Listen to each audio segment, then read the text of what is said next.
Executive function is basically our brain's management system, the skills that help us plan, prioritize, initiate tasks, regulate our emotions, follow through.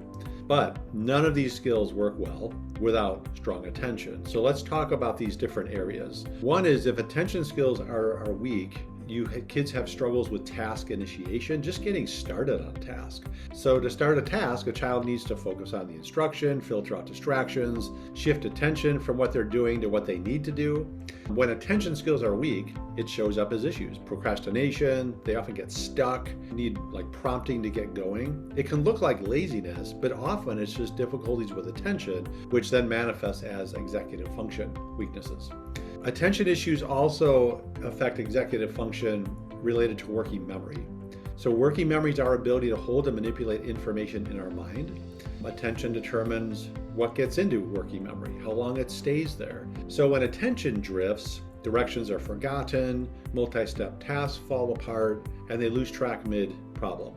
Another component of executive function is planning and organization, which requires mental focus on setting the goal, knowing the steps and following them, having the materials needed. So if attention's weak, steps are missed, and kids will often jump into tasks really without a plan. And so it's scattered and sometimes doesn't get completed. So the child may know what to do, but cannot sustain focus long enough to structure it, to do it well, or to avoid kind of the night before drama because they haven't planned it out accordingly.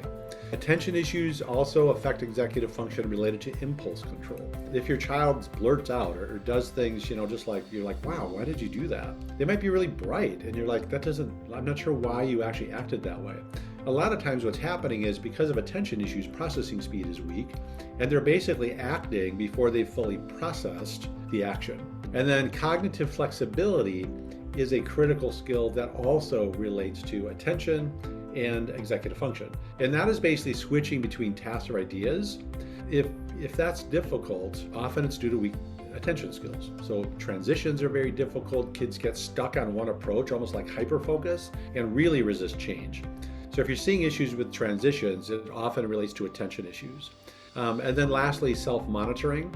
Ideally, they're checking on their work, they're evaluating their behavior. So to do this, a child needs to be able to sustain their focus long enough to review it, notice errors, compare their performance to expectations. So weak attention leads to mistakes, rushed work often, which limits then self-correction. So the bottom line is executive function is not separate from attention, it's built upon it. I went into detail in each one of these components of executive function and attention. And so if you check out our YouTube page, you can get much more specifics on each one of these areas.